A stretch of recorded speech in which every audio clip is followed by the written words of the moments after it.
हाल ही में मुंबई के रंगशारदा में भारत रत्न अटल बिहारी वाजपेयी की जन्म जयंती पर एक यादगार समारोह संपन्न हुआ।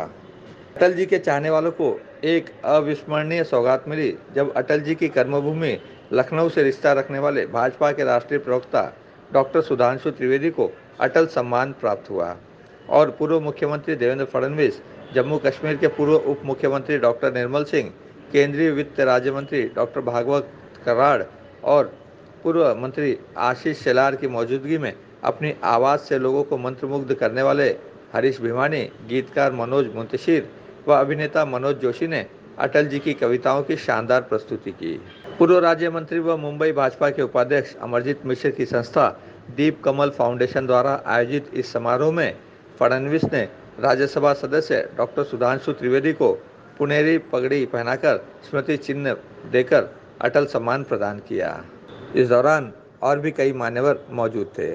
25 दिसंबर अटल बिहारी वाजपेयी जो बहुत ही लोकप्रिय नेता थे, भारत के हमारे प्रधानमंत्री थे, उनका जन्म दिवस था और दीप कमल जो फाउंडेशन है उन्हें इसको जो है मुंबई में मनाया है, उसमें सहभागी होने का मौका मिला।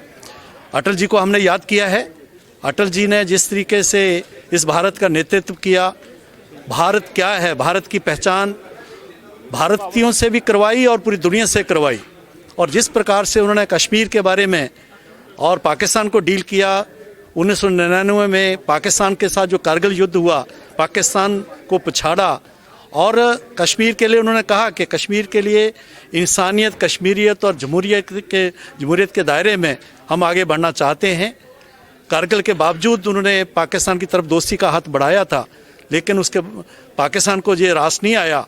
तो आज पाकिस्तान के साथ जिस तरीके से डील किया जा रहा है, वो जो है आने वाले वक्त में जम्मू कश्मीर के लिए 5 अगस्त 2019 को जो हुआ है 370 जो है समाप्त करके और वहाँ से 35 जाके आज जम्मू कश्मीर भारत का अभिन्न अंग है।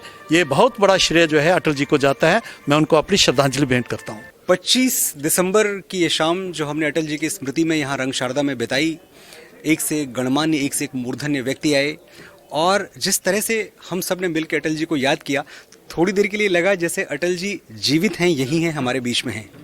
उनकी कविताओं का पठन हुआ। आदरणीय हरीश भिवानी जी, मनोज जोशी जी, सब ने उनकी कविताएं पढ़ी, मैंने भी कविता पढ़ी उनकी। सुधांशु त्रिवेदी जी का सम्मान हुआ। ये पूरा जो माहौल था और जिस तरह से हमारे मुख्यमंत्री जी, पूर्व मुख्यमंत्री श्री देवेंद्र फडणवीस जी को यहाँ से समर्थन मिलता हुआ देखा, अचानक ऐसा लगा कि वाकई महाराष्ट्र के भी अच्छे दिन बस आने ही वाले हैं, ज़्यादा दूर नहीं है। आज भारत रत्न पूर्व प्रधानमंत्री श्रद्धेय अटल बिहारी वाजपेयी जी का जन्म जयंती कार्यक्रम था, उसी संदर्भ में मेरा यहाँ पे आना हुआ।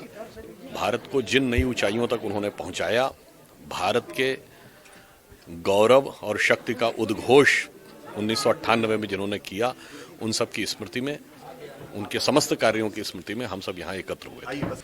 आज 25 दिसंबर माननीय यशस्वी हमारे प्रधानमंत्री, भारत रत्न और कवि हृदय अटल बिहारी वाजपेयी जी की जयंती है। इस पर हम सब यहाँ इकट्ठे थे और अटल जी को याद करना यानी अपने विचारों को, अपनी प्रतिबद्धता को, अपने राष्ट्र प्रेम को अटल करना है।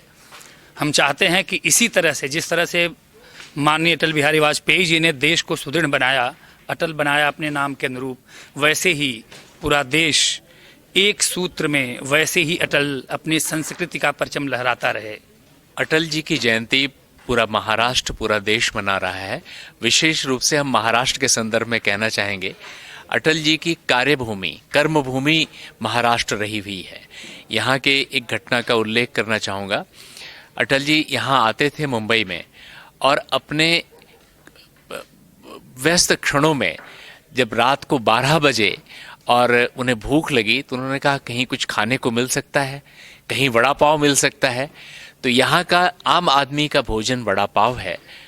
अटल जी उससे भी जुड़े हुए हैं, आम आदमी के कथा व्यथा से जुड़े हुए हैं।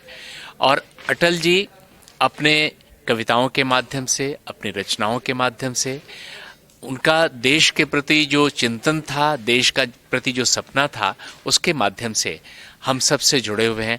अटल जी कहीं गए नहीं हैं, अपने कामों से, अपने सपनों से, अपने चिंतन से, अपने विचारों से आज भी देश को समृद्ध कर रहे हैं, देश की माटी को, हमारे हृदय को सींच रहे हैं। हम उनकी जयंती पर उन्हें अभिनंदन करते हैं। कैमरामैन इकबाल शेख के साथ संध्या श्रीवास्तव, ग्लोबल चक्र न्यूज, मुंबई।